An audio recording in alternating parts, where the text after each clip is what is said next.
Hey, let's talk about this shoe, huh?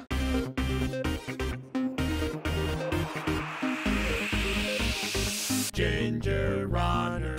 What is up, everybody? Ethan Newberry, the Ginger Runner, here for another gingerrunner.com review where I bring you my honest, unbiased opinion about shoes, gear, everything. Today we are reviewing a pair of shoes from a brand that I have not reviewed in a very long time, not since the Ultra Cardiac and the Hypertrack Guide. This pair of shoes is from the North Face. It is the Endurus TR. Endurus. Brand new shoe for them, coming out in 2017. In fact, I think it's actually coming out next week, if not a couple weeks after. Surprised and impressed by this shoe. The Endurus TR comes to us along the lines of the North Face Ultra Endurance, but a bit bulkier, and they're focusing more on the midsole cushioning. But a big selling point for this shoe, for me, was the fact that it still is nimble while being a bit bigger, having a bit more midsole. This cushioning actually works, and the shoe surprised me with its ability to go long and remain comfortable for the entire duration of a long run. It's a different experience than some of my other experiences in North Face shoes in the past. You know, the Endurus TR is actually pretty reminiscent of the Patagonia Everlong, which I reviewed long ago. It was a really comfortable shoe, but this one's a bit beefed up like it's the Everlong on steroids.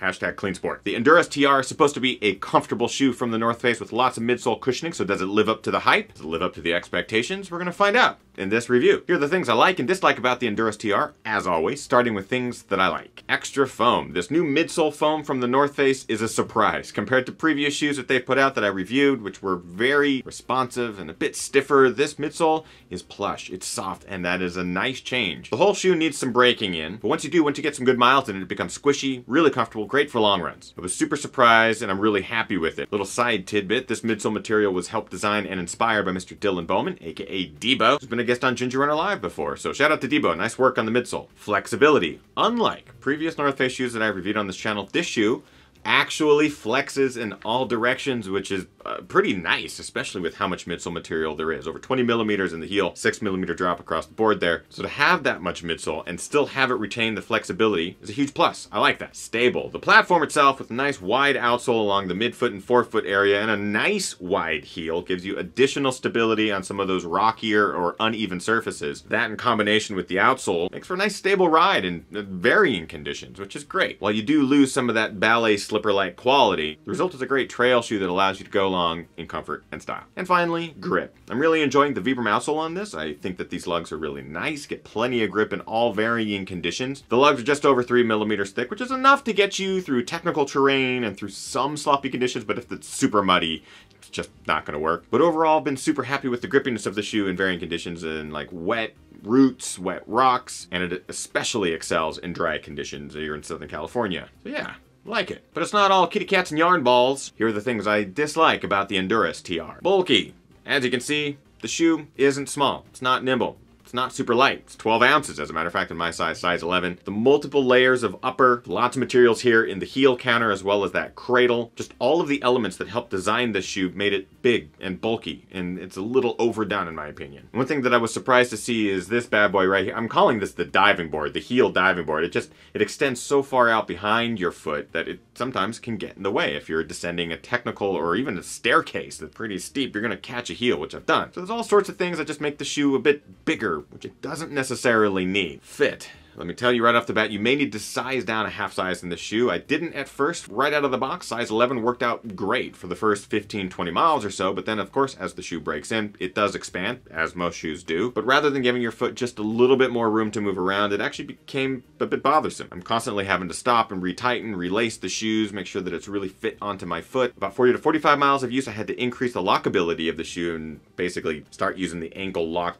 lacing idea. So the shoe will break in, which means you may need to size down about a half size. Just keep that in mind if you're going to try this, try it on, or order it online, or any of that kind of stuff. Finally, durability. While the upper is actually holding out pretty good, which I was surprised about, because sometimes this material tends to get brittle and break through, where the shoe is actually breaking down the most is on the Vibram outsole, which is a surprise to me, because Vibram has always done some really amazing things with its outsole rubbers. Just the outsole lugs that are breaking down. And this shoe has seen a majority trail, so there's not a lot of road running or really hard surface running, mostly hard compact dirt. And to see the lugs breaking down as much as they are at this point, about 50 to 55 miles or so, it's a bit of a bummer. I'm assuming they're using a softer compound rubber, which is obviously increasing comfort, but decreasing durability. I will report back on more life in this shoe. I will be running a lot more in this shoe because I do like it. So check out the comments at a future date, and I'll try to provide you guys some sort of update down the road as far as durability is concerned. But that's it for dislikes. Overall, I'm a fan of the shoe. I was actually really surprised at the comfort level of it. While I do feel it's a bit overbuilt, I might have to size down in future versions. It's a nice new path for North Face to take from the stiff, very rigid running shoes of the past, soft and flexible versions here with the new extra foam. It's a good version. Good shoe, I think. Let's move on to the points. Quality, I'm gonna give it 4 out of 5, though it is borderline 3 out of 5. The upper materials are fine. I think it's, again, overbuilt, it's heavy, but that midsole material, I am liking what North Face is doing, at least where they're going, providing a little bit more comfort. Quality of the materials overall is a fine 4 out of 5. But that also dovetails into comfort, which I'm going to give 4 out of 5 as well. I don't think it's a perfect 5 out of 5 because the upper was causing me issues with sizing and all that kind of stuff. The heel is overbuilt and it's stiff, it's got the cradle, blah, blah, blah. Nice job with the extra foam, 4 out of 5. Price at $130, that's fine. I'm going to give it 3 out of 5. I think it's too high of a price point for this shoe. I'd like to see it about $100. And finally, looks, I'm going to give it 4 out of 5. This version, I actually like pretty good. I like the bright yellow and the black. The other two color versions of the men's shoe, not quite my game. So while I say it's a 4 out of 5, it's borderline 3 out of 5. And that, my friends, brings our grand total to 15 out of 20, which is a pretty good score for the North Face Endurus TR. But moving on, is this shoe going to be a buy, a try, or a why? Solid try. I definitely think if you are a fan of Hoka's or Saucony shoes, or any shoe that provides you a bit more cushioning over responsiveness, then definitely put your foot in an Endurus TR, give it a shot, see what you think. And as always, I will include a link in the description of this video to Running Warehouse where you can check out these shoes once they become available, as well as a coupon code for 10% off. Lots of items in the store. Use it, abuse it, enjoy it. So now what I'm really curious with this shoe is what you think about it. Have you tried the Endurus TR? If you like it, let me know in the comments. If you don't, let me know in the comments. Let's get that discussion going. And that pretty much wraps up today's review. I hope you guys enjoyed it. If you did, make sure that you like, favorite, and share this video. And if you have not already subscribed to this channel, just click the subscribe button as well as the little bell to be notified every time I upload a new video, whether it's a live show, a review of a piece of gear, or even a running film. Click the bell and be sure to follow across all social media networks right over there. And of course, if you want to help keep the lights on and the mics hot here, consider joining us at patreon.com/thegingerrunner for as little as $1 a month. You help make the whole channel happen. That's it for today's review. We'll see you guys next week for more stuff. Lots of fun. That's it. Get out there, train hard, race harder, and party the hardest. Bye!